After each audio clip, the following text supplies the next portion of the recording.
नमस्कार दोस्तों, मैं सुरेश कुमार सुमन, केंद्रीय विद्यालय शिक्षक। आज मैं अपने केंद्रीय विद्यालय स्कूल की एक क्लासरूम से आज आपको मैं माइक्रो टीचिंग का एक छोटा सा इंट्रोडक्शन जो आपके लिए बहुत कारगर साबित होगा लेकर उपस्थित हूँ। और मैं यह आशा करता हूँ, ये बहुत उम्मीद के साथ कि इस तरह की माइक्रो टीचिंग का लाइव कोई भी केंद्रीय विद्यालय के शिक्षक इतने डेडिकेशन के साथ नहीं कराया होगा। हाँ, मैं मानता हूँ कि मेरा चैनल नया है और मेरे सब्सक्राइबर भी कम हैं, लेकिन मेरी इतनी उम्मीद है आपके साथ, इतना प्यार है आपके साथ, इतना मेरा डेडिकेशन है आपके साथ कि बिना पंख को भी मैं आसमां के ऊपर उड़ाने का क्षमता रखता हूँ। और किस तरह से आप इंट्रोडक्शन और डेमोलेशन और माइक्रो टीचिंग कराएंगे, वे आज मैं आपको बताने जा रहा हूँ। मैंने इंटरव्यू में 54 मार्क्स ऐसे ही लाया था और मैं आशा करता हूँ कि आप वो 54 मार्क्स की जगह पे आप 60 मार्क्स लाएं। लेकिन अब तो आपके इंटरव्यू का जो रेशियो है 70:30 है, तो बहुत बड़ा रोल है, तो आप पूरे में पूरे नंबर लाएं। उसके लिए ये चैनल आपके लिए डेडिकेटेड है। सक्सेस विद सुमन के लिए इसका यही नारा है कि क्रांति फॉर सक्सेस और हर घर नौकरी। तो हमारे उन छात्रों को जो गांव से आते हैं या जो शहर से भी आते हैं, जिन्हें हेजिटेशन है कि ब्लैक बोर्ड के सामने या ग्रीन बोर्ड के सामने कैसे खड़ा होता है, खोया जाता है और किस तरह से लिखा जाता है और ये क्या है, इन सब का मैं इंट्रोडक्शन देते हुए मैं आपको बताऊंगा कि बोर्ड के सामने जब भी आए आप अपनी आई कांटेक्ट अपने बच्चों के साथ बनाए रखें। लेकिन आप ये पूछेंगे कि सर मैं अपना आई कांटेक्ट वहाँ तो बच्चे रहेंगे नहीं, फिर किन के साथ बनाऊंगा? तो आपको अपना आई कांटेक्ट वहाँ पे जितने मेंबर्स हैं उनके साथ बनाए रखना है। हमेशा आपका रिप्लाई स्माइली फेस के साथ ही जाना चाहिए, इसका पूरा ध्यान रखना है। और नेचुरल रहिए, आपको किसी तरह की समस्या नहीं होगी, ये मैं दावा के साथ कर सकता हूँ। तो सबसे पहले जब आप बोर्ड के सामने आए तो डरे नहीं और ऐसे ऐसे थरथराए नहीं, ये हाथ ऐसे ऐसे करें नहीं, क्योंकि सभी लोग नेचुरल हैं। संगठन को आपकी जरूरत है, इसलिए आपको बुलाया जा रहा है। और संगठन के मेंबर जो पैनल है, जो बोर्ड के मेंबर्स हैं, वे जब आप बोर्ड के सामने चौक के साथ आएंगे तो they all are students, they will act like students. तो आपको ध्यान रखना कि अभी ये बोर्ड मेंबर जो हैं वे आपके स्टूडेंट्स हैं and you are teacher here. तो teacher is almighty in a class. तो आपको ध्यान रखना है, मुझे डरना नहीं है, क्योंकि जब हम ही डर जाएंगे तो बच्चे क्या पढ़ेंगे? तो बच्चों के साथ मनोरंजन कैसे होगा? वी आर फैसिलिटेटर, हम फैसिलिटेटर हैं। इस तरह से हमें इस चीज़ का हमेशा ध्यान रखना है।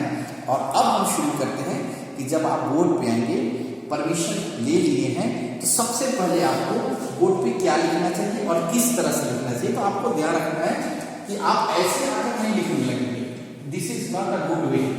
आपको ऐसे लिखना है। सबसे पहले यहाँ पे लिखना है आपको डेट, आप डेट लिख दीजिए। उसके बाद आप लिख दीजिए नंबर ऑफ स्टूडेंट,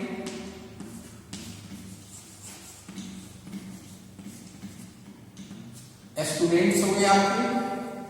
फिर नंबर ऑफ प्रेजेंट स्टूडेंट लिख दीजिए, प्रेजेंट को आप ऐसे लिख दीजिए स्टूडेंट।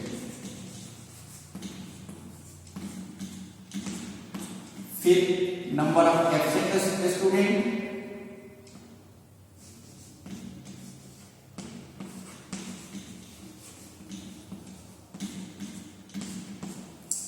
उसके बाद लिखिए सब्जेक्ट।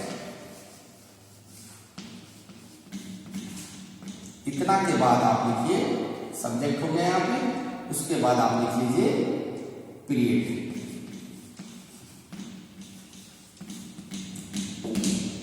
क्षमा चाहता हूँ, बोर्ड की आवाज आ रही होगी, फिर भी आपको इसको ध्यान से देखना है। इतनी इंफॉर्मेशन आपको लिखने के बाद इसको एज अ बॉक्स में बंद कर देना है।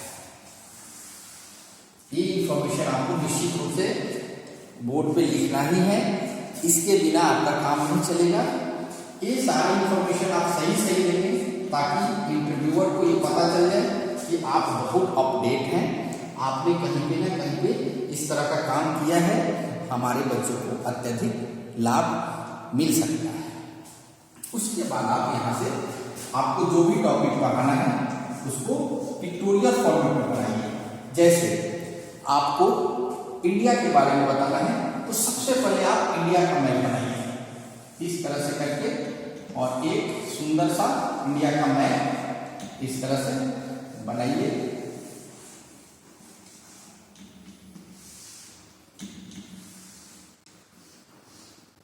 इस तरह से आप इंडिया का मैप बना सकते हैं। और इंडिया का मैप बनाने के बाद आप अलग अलग स्टेट को दिखा सकते हैं, कितने स्टेट है क्या है, और जिस भी स्टेट के बारे में आपको पढ़ाना है, जैसे आप मुजफ्फरपुर के बारे में पढ़ाना चाहते हैं, दिल्ली के बारे में पढ़ाना चाहते हैं, या फ्रॉम मुंबई टू केरला अगर आप बताना चाहते हैं तो किस तरह से आप यहाँ से मुंबई से कहाँ से मुंबई से आएंगे इस तरह से, और कौन कौन से स्टेट आपको मिलेगा, ये सारी चीजें, और यहाँ से कैसे कैसे रूट है और यहाँ पे क्या क्या फेमस है, इन सारी चीजों को आपको बताना है। और यहाँ से बच्चों से प्रश्न भी पूछना अत्यधिक जरूरी है। इसलिए my dear, you have to keep in your mind this all information should be correct and truthful, otherwise your impression will be negative। तो पहले आपको हमेशा smiley face, bending teeth, making your I contact, and then you have to start your teaching। They will also put questions, then you can also explain questions with the help of any types of activities। You can also do role play and other things।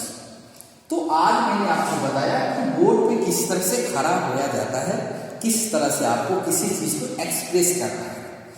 मैं अगली class में फिर important एक topic को लेकर आऊंगा। आप comment में कमेंट भी कर सकते हैं कि किस टाइप के टॉपिक, कौन से सब्जेक्ट में आपको, अगर इंटरव्यूअर बोलते हैं कि आपको अपने मन से पढ़ाइए तो आप अपने मन से भी पढ़ा सकते हैं, लेकिन उसमें आपको बहुत एक्सपर्टीज नॉलेज की जरूरत है, बहुत डेप्थ नॉलेज रखिएगा ताकि वहां से क्वेश्चन एराइज करें तो आप उसका आंसर इजीली दे सकें। तो मेरे प्यारे दोस्तों, आज मैं डेमोलेशन माइक्रो टीचिंग में कैसे खड़ा होया जाता है और इम्पोर्टेंट बोर्ड पे क्या क्या लिखा जाए, इन सभी चीजों को मैंने आपके साथ शेयर किया। और मैं आशा करता हूं कि इस क्लास से आप बहुत लाभान्वित होंगे, और आप कमेंट में मुझे बताइए कि आपको किस सब्जेक्ट में माइक्रो टीचिंग कराना है और कौन से टॉपिक आपका फेवरेट है। मैं एक एक करके प्रतिदिन आपके लिए डेडिकेटेड हूँ। आपके राह में किसी तरह का बाधा ना आए, उसके लिए मैं यहाँ तक भी कर सकता हूँ। तब तक के लिए हमारे चैनल को सब्सक्राइब करिए, लाइक करिए, शेयर करिए, और अपने मित्रों को बताइए कि सुरेश कुमार सुमन सर का अब क्रांति शुरू हो गया है, क्रांति फॉर सक्सेस। आप सब लोग जुड़िए। चैनल भले ही नया है, कम सब्सक्राइबर हैं, लेकिन जुनून इतना है कि हजारों नहीं, लाखों नहीं, करोड़ों को पंख लगा सकता है और आसमान नहीं, आसमां के ऊपर उड़ा सकता है। दोस्तों, आज की क्लास में इतना ही। तब तक के लिए नमस्कार, जय हिंद, जय भारत।